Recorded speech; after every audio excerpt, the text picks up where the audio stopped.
Before we start this video, it's important to keep in mind what's going on within Activision Blizzard regarding ongoing allegations about the work culture. The ongoing lawsuit from the California Department of Fair Employment and Housing against the company is over reported toxic workplace culture. The bulk of this suit focuses on violations of the state's civil rights and equal pay laws, specifically regarding the treatment of women and other marginalized groups. To learn more about the proceedings thus far, including details listed in the lawsuit against Activision Blizzard, please check out the link in the description below. Would you look at that? Hell of a world!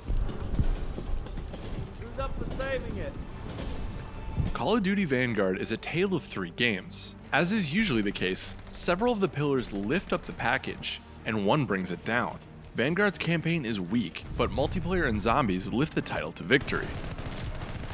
We'll get the rough bit out of the way first. The campaign is ambitious and beautiful in scope, taking players to multiple key locations including Stalingrad, the Pacific, and even North Africa. While this showcases some excellent environmental diversity and its throbbing soundtrack begs to get the blood pumping, everything around these elements remains in the doldrums. Since the narrative jumps around from scene to scene, none of the characters carry any weight. They're chunks of lifeless cardboard that fail to even reach the one-note action movie tier. These characters are placed into boring segments that are as dull as possible and formulaic without real opportunity to shine. While big arenas full of opponents to fight are nothing new for Call of Duty, it's even more tiresome engaging in the non-arena segments. There's no cool subterfuge mission to break up the humdrum, only tasks that will leave you begging to just clean out another kill room. It's a shame, because some of these scenarios and characters feel like they should have been slam dunks. Vanguard has all the trappings of a ready-made enemy at the gates sniper versus sniper scenario. Unfortunately, it drops the ball and delivers one arena after the next, full of trash to kill without ever realizing that sniper fantasy. You must run under desks, fighting a never-ending slog of light flashes as you climb up rocks and walls. Unbelievably annoying trial and error stealth segments are shockingly juxtaposed against bombastic action sequences. I found it puzzling that one of the characters in the game basically has superhero powers, allowing them to see enemies through sight-obscuring scenery and auto-aim on demand with a combination of god sight and bullet time. The multitude of scenarios and segments look gorgeous, but the good looks can't save this journey. The narrative never decides if it wants to stay grounded in the harsh realities of World War II or go hard on the ham, with absurd caricatures of sniveling villains who would be more at home in a bad comic book. This dissonance is pronounced, bizarre, and runs through the lifeblood of the entire experience. Call of Duty campaigns tend to run from strange to spectacular to emotionally resonant. This one is none of those and easy to skip. I'll marvel at how this campaign made a revenge-fueled badass sniper scenario feel like being stuck in traffic for years to come.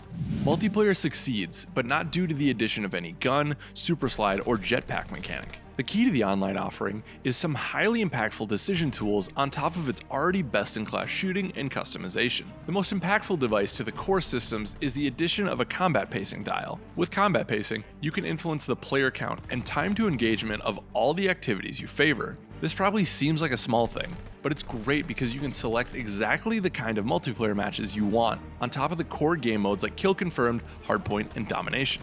When I felt like lobbing a bunch of grenades while packing a shotgun loaded with incendiary ammo, I dialed into Blitz mode, which caters to instant action with an almost immediate time to engagement. When I wanted something where I might not see a player immediately and had time to aim a rifle before getting shot, tactical pacing was perfect.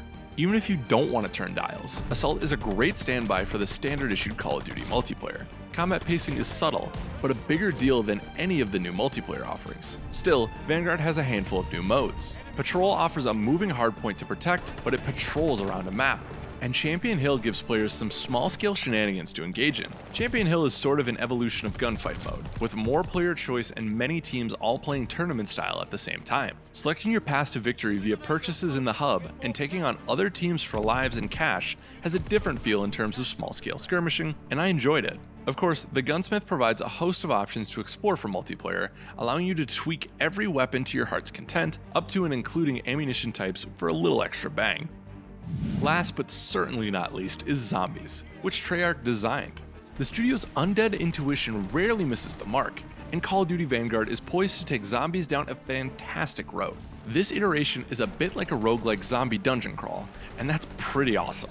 Featuring hints of the recent Outbreak mode, players are tasked with taking down a demonic entity while wielding otherworldly powers of their own. including Rings of Fire and Icy Doom, which lets you summon a blizzard. All of the fun zombie trappings like Pack-a-Punch, Mystery Box, and other upgrades are served up hub style in a base where players hang out between missions. But don't be fooled thinking you're getting a break in town. This zombies mode is as fast-paced as ever, with a neon arcade action glow and streamlined upgrades that keep you in the action.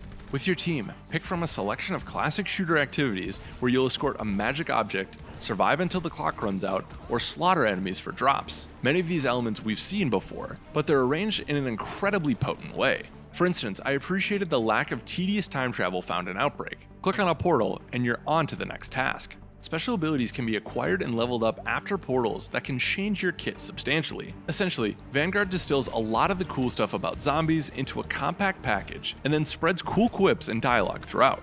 Thankfully, you can still throw monkey bombs. However, none of the story beat Easter egg stuff was in the version I played. Those are expected to arrive with Season 1. Call of Duty Vanguard's campaign misses the mark, but multiplayer and zombies do the heavy lifting to get the title to a good place. If you're most invested in the single player experience, you can pass on this year's entry. But if you're into the other modes, Call of Duty remains an excellent choice for some shooting, looting, and zombie executing. If you like this video review, follow us on YouTube and head to GameInformer.com for more great content.